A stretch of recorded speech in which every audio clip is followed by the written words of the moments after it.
اعوذ باللہ من الشیطان الرجیم بسم اللہ الرحمن الرحیم اللہم صلی علی محمد و آل محمد۔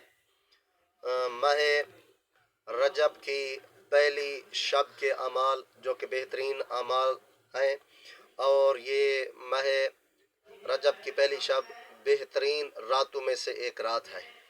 اس میں چند اعمال ہیں، معصوم فرماتے ہیں کیونکہ یہ رجب والا مہینہ خالق کائنات فرماتا ہے کہ یہ میرا مہینہ ہے، شعبان محمد مصطفیٰ کا مہینہ ہے، اور ماہ رمضان میری امت کا مہینہ ہے۔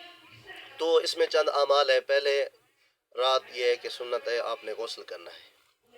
جو بندہ بھی غسل کرے گا گویا کہ خالق کائنات اس کے گناہ معاف فرمائے گا۔ غسل کا طریقہ آپ جانتے ہیں، سر اور گردن دھونا ہے، پھر فرماتے ہیں دایاں پاسا پھر بایاں پاسا، یہ دھونا ہے، یہ غسل کا طریقہ ہے۔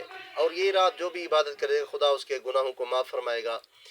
تو اس کے بعد فرماتے ہیں زیارت امام حسین علیہ السلام آپ نے پڑھنی ہے، جس کا ثواب بھی بہت زیادہ ہے، رجب کی پہلی شب کو پڑھنا ہے۔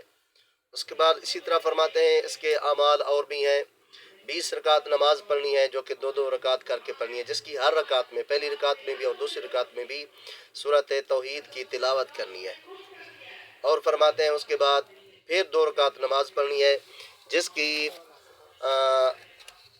ہر رکعت میں نماز عشاء کے بعد سورۃ علم نشرہ اور 3 مرتبہ سورۃ توحید کی تلاوت کرنی ہے، اس کا ثواب بھی زیادہ ہے۔ اور دوسری رکعت میں الحمد کے بعد سورۃ علم نشرہ 1 مرتبہ، سورۃ توحید، سورۃ فلق اور سورۃ ناس کی بھی تلاوت کرنی ہے۔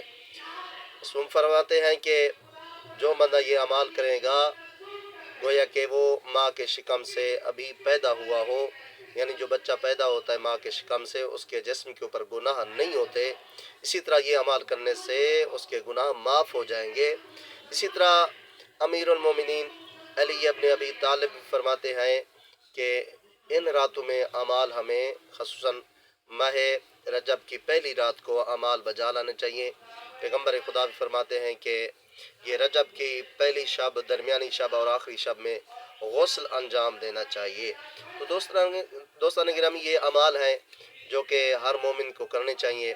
دعا کرتے ہیں مالک کائنات ہم سب مومنین کو ماہ رجب کا استقبال کرنے کی توفیق عطا فرمائے، اور ماہ رجب کی پہلی شب کے اور ماہ رجب میں جتنے اعمال بھی ہیں وہ بجا لانے کی توفیق عطا فرمائے، کیونکہ مولا فرماتے ہیں یہ شب جو پہلی شب ہے رجب کی کوئی عام شب نہیں ہے۔ فرماتے ہیں یہ بھی معتبر راتوں میں سے ہیں، جیسا کہ شب قدر ہو گئی، نیمہ شعبان ہو گئی، یہ راتیں ان کا ثواب بھی زیادہ ہے، اس رات کا بھی ثواب زیادہ ہے، لہذا کوشش کرنی چاہیے کہ اس رات میں اعمال بجا لانا چاہیے۔ دعا کرتے ہیں کہ مالک کائنات تمام مومنین کی، مسلمانوں کی حفاظت فرمائے۔ جزاک اللہ۔